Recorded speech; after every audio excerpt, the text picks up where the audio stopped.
Welcome to our YouTube channel Vikram study classes. आज का जो टॉपिक है हमारा रेडियो सक्रियता अर्थात रेडियो एक्टिविटी।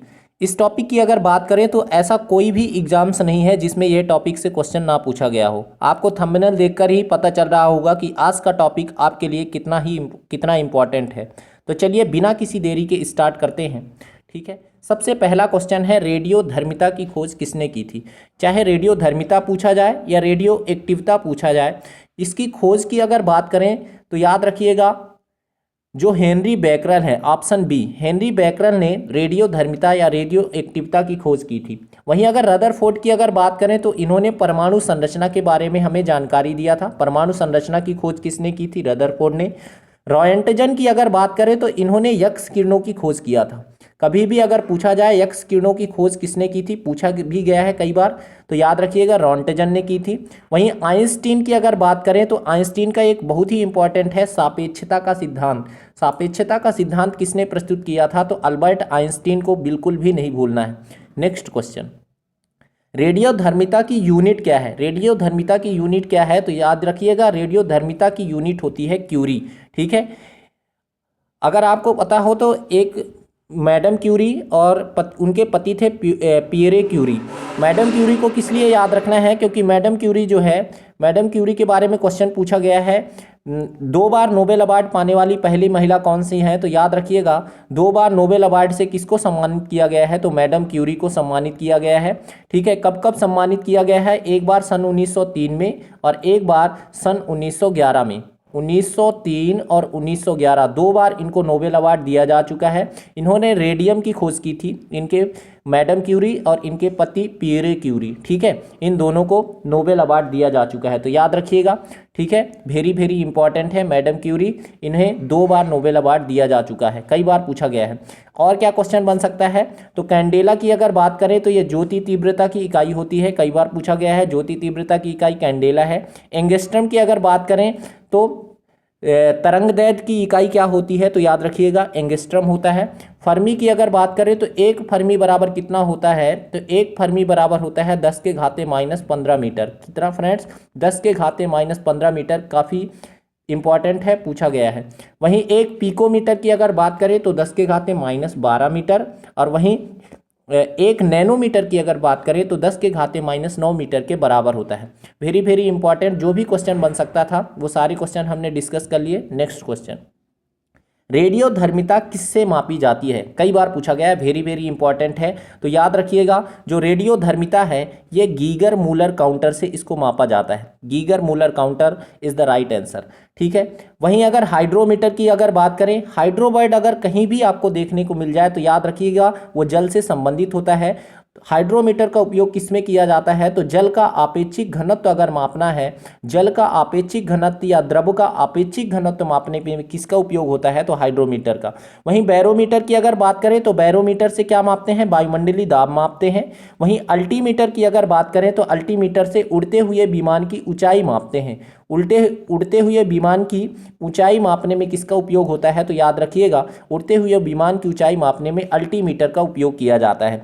वहीं अक्सर स्टूडेंट परेशान रहते हैं, एक होता है हाइड्रोमीटर और दूसरा होता है हाइग्रोमीटर। क्या होता है फ्रेंड्स? दूसरा होता है हाइग्रोमीटर। और इसका उपयोग कहाँ पे होता है? तो हाइग्रोमीटर का उपयोग याद रखिएगा वायुमंडलीय आर्द्रता को जब भी मापना हो, जो वायुमंडल में आर्द्रता होती है, नमी होती है, तो वायुमंडलीय आर्द्रता को मापने में किसका यूज होता है? हाइग्रोमीटर का यूज होता है। Mind it. ठीक है, गलत बिल्कुल भी मत करिएगा। हाइड्रो वर्ड आएगा तो जलों का आपेक्षिक घनत्व मापने में, और हाइग्रो वर्ड आएगा तो आर्द्रता मापने में इसका यूज होता है। चलिए नेक्स्ट क्वेश्चन, रेडियोधर्मी तत्व किसका उत्सर्जन करते हैं? देखिए इस क्वेश्चन को कई सारे एग्जाम में लड़के इसको गलत करके आएंगे। पहला ऑप्शन है पराबैंगनी किरणों का, दूसरा है रेडियो तरंगों का, या अवरक्त तरंगों का। तो याद रखिएगा इन तीनों में से कोई भी हमारा आंसर नहीं होगा, ऑप्शन डी हमारा आंसर होगा, इनमें से कोई नहीं। तो फिर रेडियोधर्मी तत्व किसका उत्सर्जन करते हैं सर? तो याद रखना है रेडियोधर्मी तत्व जो है ये अल्फा, बीटा और गामा, ये 3 किरणें आपने सुना होगा।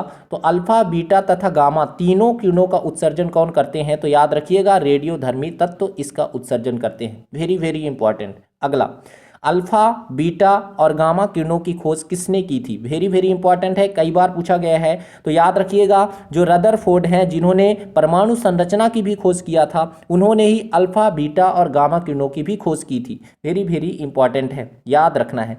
जॉन डाल्टन ने क्या किया था? जॉन डाल्टन ने परमाणु मॉडल को प्रस्तुत किया था। ठीक है, डाल्टन का परमाणु मॉडल आपने सुना ही होगा। ठीक है, नेक्स्ट क्वेश्चन, अल्फा किरणों पर उपस्थित आवेश है।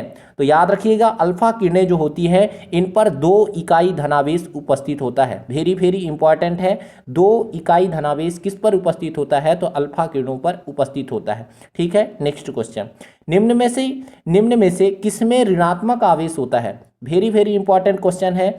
अल्फा किरणें तो 2 इकाई धनावेश उपस्थित होता है, अर्थात वो धनात्मक किरणें होती हैं। और वहीं अगर बीटा किरणों की अगर बात करें, बीटा किरणों की अगर बात कर लें तो ये ऋणात्मक आवेश होती है, अर्थात ये इलेक्ट्रॉन के समकक्ष होती हैं। ये भी कई बार एग्जाम में पूछा गया है। तो बीटा किरणें कैसी होती हैं? बीटा किरणें ऋणात्मक आवेश होता है इसमें, और ये इलेक्ट्रॉन के समकक्ष होती हैं, समकक्ष होती हैं, क्योंकि इलेक्ट्रॉन में भी कैसा आवेश पाया जाता है? ऋणावेश पाया जाता है। इलेक्ट्रॉन की खोज किसने की थी? तो सर जे थॉमसन ने इलेक्ट्रॉन की खोज की थी। नेक्स्ट क्वेश्चन, निम्नलिखित में से किस किरण की वेधन क्षमता सबसे अधिक होती है? कई बार एग्जाम में पूछा गया है, तो वेरी वेरी इंपॉर्टेंट है, स्टार मार्क कर रहा हूं मैं इसमें। ठीक है, तो वेधन क्षमता, ठीक है, किसी भी चीज को भेदने की क्षमता सबसे ज्यादा किसकी होती है? तो याद रखिएगा, गामा किरणों की क्षमता जो है सबसे ज्यादा होती है, वेधन क्षमता। ठीक है, गामा किरणों की भेदन क्षमता सबसे ज्यादा होती है। वेरी वेरी इंपॉर्टेंट है।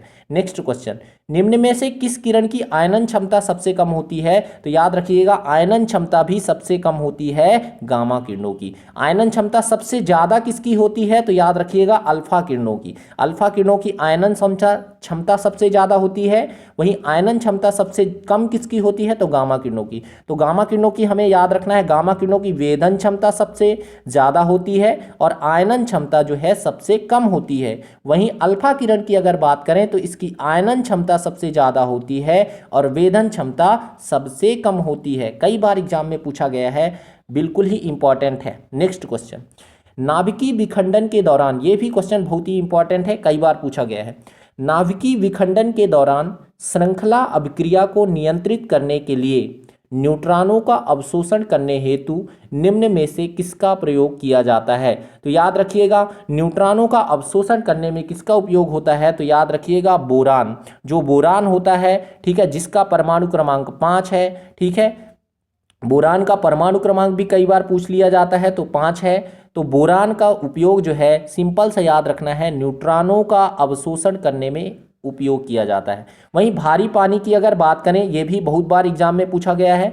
भारी पानी का सूत्र पूछा जाता है, तो याद रखिएगा D2O, और इसका नाम पूछा जाता है ड्यूटीरियम ऑक्साइड बोला जाता है। ठीक है, यूरेनियम की अगर बात करें तो यूरेनियम भी परमाणु बम बनाने में यूज होता है। ठीक है, और ये भी यूरेनियम का भी वेरी वेरी इंपॉर्टेंट यूज होता है, तो इसको आप पढ़ लीजिएगा।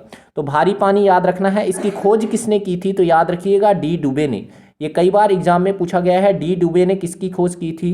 तो याद रखिएगा, भारी जल की खोज की थी, और इसे ड्यूटीरियम ऑक्साइड के नाम से भी जाना जाता है। तो न्यूट्रॉनों का अवशोषण बोरान के द्वारा। नेक्स्ट क्वेश्चन, निम्न में से कौन सा एक रेडियो एक्टिव तत्व नहीं है? ठीक है, अब ध्यान से, इसको कई बच्चे गलत करेंगे, तो याद रखिएगा, एस्टेटिन, फ्रांसियम और ट्राइटियम, ये तीनों ही रेडियो सक्रिय तत्व हैं, रेडियो एक्टिव तत्व हैं, लेकिन जर्कोनियम जो है ये रेडियो एक्टिव तत्व नहीं होता है। ठीक है, तो ऑप्शन ए हमारा राइट आंसर होगा। वहीं अगर बात कर लें ट्राइटियम की, यहाँ से एक क्वेश्चन पूछा जाता है, तो ट्राइटियम की अगर बात करें, ट्राइटियम है फ्रेंड्स ये। ठीक है, ट्राइटियम की अगर बात करें तो इसे रणनीतिक धातु के नाम से भी जाना जाता है। ट्राइटियम को कई बार पूछा जाता है, रणनीतिक धातु के नाम से किसे जाना जाता है? तो रणनीतिक धातु कहा जाता है ट्राइटियम को। क्यों कहा जाता है? क्योंकि जो जितनी भी युद्ध सामग्रियां होती हैं उनको बनाने में इसका यूज होता है, क्योंकि ये बहुत ही हल्का पदार्थ होता है, हल्का तत्व होता है ट्राइटियम, इसीलिए इसका उपयोग युद्ध की सामग्रियां बनाने के कारण इसको रणनीतिक धातु भी कहा जाता है। ट्राइटियम वेरी वेरी इंपॉर्टेंट है। नेक्स्ट क्वेश्चन, रेडियोधर्मी वस्तुओं को किससे बने पात्र में रखना चाहिए? अब ये भी इंपॉर्टेंट क्वेश्चन है, कई बच्चे इसको गलत करेंगे। तो याद रखिएगा, जो हमारा शीशा होता है, सीसा होता है इसमें रखा जाता है, सीसा को ही बोलते हैं लेड, ठीक है, और इसका संकेत क्या होता है पीबी। एक इंपॉर्टेंट क्वेश्चन बनता है, सीसा का प्रमुख अयस्क याद रखना है गैलेना। कई बार पूछा गया है गैलेना किसका अयस्क है, तो याद रखिएगा गैलेना जो है ये सीसा का अयस्क होता है। अब ऐसा क्यों किया जाता है कि रेडियोधर्मी वस्तुओं को सीसा से बने ही पात्र में क्यों रखा जाता है? जो रेडियोधर्मी तत्व होते हैं ये बहुत ही सक्रिय होते हैं, ये किसी भी अन्य पदार्थ से बहुत ही जल्दी क्रिया करने में एक्टिव होते हैं, तो याद रखिएगा इसी कारण से इसको सीसा से बने पात्र में रखा जाता है, जिससे ये जल्दी से क्रिया नहीं कर पाते हैं और सुरक्षित रहते हैं, ठीक है, तो इसीलिए इनको सीसा में रखा जाता है। वहीं अगर बात करें आयरन की, तो आयरन से आपको याद रखना है आयरन का संकेत क्या होता है, Fe या लोहा, ठीक है। परमाणु क्रमांक पूछा जाता है 26 होता है। वहीं आयरन का ही एक यौगिक है आयरन पायराइड्स, इसको बेवकूफ़ों का सोना या झूठा सोना भी कहा जाता है। एल्यूमिनियम की अगर बात करें तो इसका संकेत होता है Al, ठीक है, और परमाणु क्रमांक अगर पूछा जाए तो ये 13 नंबर पे पाया जाता है। इसका परमाणु क्रमांक कितना है, 13 है, ये भी याद रखना है, वेरी वेरी इंपॉर्टेंट है। नेक्स्ट क्वेश्चन, अब ये क्वेश्चन वेरी वेरी इंपॉर्टेंट है, कई बार एग्जाम में पूछा गया है और इसको स्टूडेंट जरूर से जरूर इसको गलत करते हैं, तो इसको ध्यान से पढ़ना है। क्या है क्वेश्चन, एक अल्फा कण के उत्सर्जन से परमाणु क्रमांक और परमाणु द्रव्यमान में क्या परिवर्तन होता है? अगर अल्फा कण बाहर निकलता है, कोई भी अल्फा कण उत्सर्जन होता है उसका, तो परमाणु क्रमांक और परमाणु द्रव्यमान में क्या परिवर्तन होता है? तो याद रखिएगा परमाणु क्रमांक में 2 तथा परमाणु द्रव्यमान में 4 की कमी होती है। सिर्फ कमी याद रखना है, जब भी अल्फा कण का उत्सर्जन होगा तो याद रखिएगा परमाणु क्रमांक में 2 की कमी होती है और परमाणु द्रव्यमान में 4 की कमी होती है। वेरी वेरी इंपॉर्टेंट है। नेक्स्ट क्वेश्चन अब है अगला बीटा कण। अगर बीटा कण का उत्सर्जन होता है तो फिर क्या होता है, परमाणु क्रमांक और परमाणु द्रव्यमान में क्या परिवर्तन होता है? तो याद रखिएगा बीटा कण जब निकलता है तो हमेशा वृद्धि होता है, ठीक है, परमाणु क्रमांक में वृद्धि होगा लेकिन परमाणु द्रव्यमान अपरिवर्तित रहता है। वेरी वेरी इंपॉर्टेंट क्वेश्चन है। परमाणु क्रमांक में कितने की वृद्धि होती है? तो परमाणु क्रमांक में 1 की वृद्धि होती है। वहीं परमाणु द्रव्यमान की अगर बात करें तो ये अपरिवर्तित रहता है। वेरी वेरी इंपॉर्टेंट क्वेश्चन है। नेक्स्ट क्वेश्चन, अगला क्वेश्चन वेरी वेरी इंपॉर्टेंट है, कई बार एग्जाम में रिपीटेड है। परमाणु बम का आविष्कार किसने किया था? मैडम क्यूरी ने, पियरे क्यूरी ने, या ऑटो हान ने, या अल्बर्ट आइंस्टीन ने? तो याद रखिएगा ऑप्शन सी हमारा सही जवाब होगा। ऑटो हान जो वैज्ञानिक हैं इन्होंने परमाणु बम का आविष्कार किया था, ठीक है। मैडम क्यूरी और पियरे क्यूरी ये दोनों पति पत्नी हैं और इन्होंने रेडियम की खोज की थी, इसी कारण से इनको नोबेल अवार्ड भी मिला था, ठीक है। नेक्स्ट क्वेश्चन, नाभिकीय संयंत्र में ग्रेफाइट का उपयोग किस लिए किया जाता है? ये वेरी वेरी इंपॉर्टेंट, ईंधन की तरह, स्नेहक की तरह, विमंदक की तरह, या इनमें से कोई नहीं? तो याद रखिएगा जो नाभिकीय रिएक्टर होते हैं, नाभिकीय संयंत्र होते हैं, इनमें जो ग्रेफाइट होता है इसका उपयोग विमंदक की तरह किया जाता है। ग्रेफाइट की अगर बात करें फ्रेंड्स तो ये कार्बन का अपर रूप होता है ग्रेफाइट, ठीक है। कार्बन का अपर रूप कौन कौन सा है? हीरा, ग्रेफाइट, फुलरीन, ये सब कार्बन के अपर रूप होते हैं, ये पूछा जाता है। ग्रेफाइट को काला सोना भी कहा जाता है, ये भी याद रखिएगा, ठीक है, क्योंकि ये कागज पर चलता है तो अपना रंग काला काला रंग जो है उभर आता है, इसके कारण से इसको काला सोना भी कहा जाता है ग्रेफाइट को। नेक्स्ट क्वेश्चन, नाभिकीय रिएक्टरों में विमंदक और प्रशीतक दोनों की तरह प्रयुक्त होने वाला पदार्थ कौन सा है? Very very important question.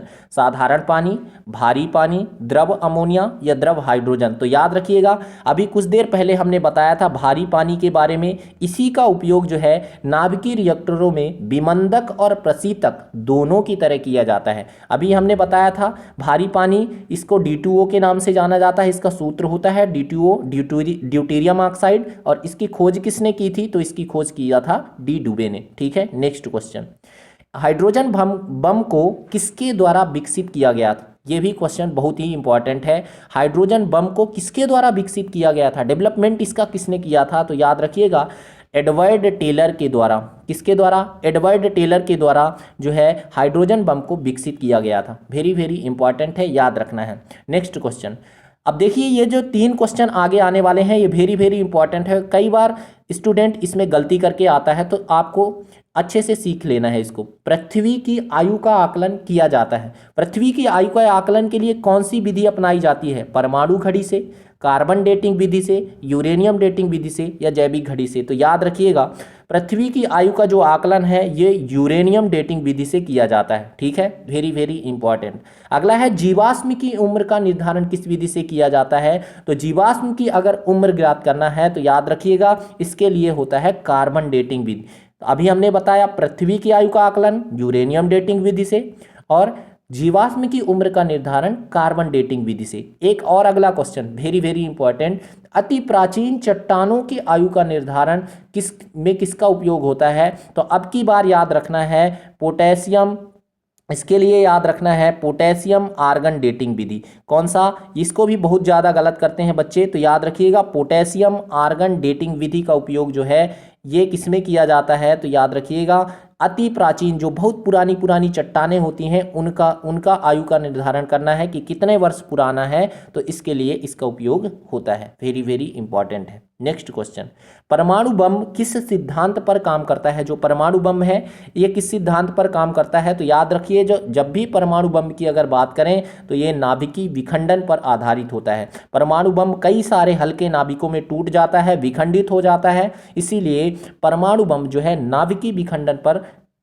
के सिद्धांत पर कार्य करता है। नेक्स्ट क्वेश्चन, हाइड्रोजन बम किस सिद्धांत पर कार्य करता है? तो याद रखिएगा हाइड्रोजन का काम है संलयन। ठीक है, तो याद रखिएगा, लेकिन एक बार ये संलयित होता जाता है तो इसको कंट्रोल कर पाना मुश्किल होता है, तो इसी कारण से याद रखना है अनियंत्रित संलयन अभिक्रिया पर काम करता है। हाइड्रोजन बम अनियंत्रित संलयन अभिक्रिया के सिद्धांत पर काम करता है। ठीक है, याद रखिएगा, वेरी वेरी इंपॉर्टेंट क्वेश्चन है ये। नेक्स्ट क्वेश्चन, तो अब यहाँ तक ये सारे क्वेश्चन जो भी एग्जाम में पूछे गए हैं हमने सारे कवर कर लिए हैं। तो आपको हमारा वीडियो कैसा लगा? तो एग्जाम में सफलता के लिए इस चैनल को जरूर सब्सक्राइब करिए। मैं इसी तरह की इंपॉर्टेंट वीडियो लेकर आता रहूँगा। तो मिलते हैं नेक्स्ट वीडियो में, तब तक के लिए जय हिंद, वंदे मातरम, धन्यवाद।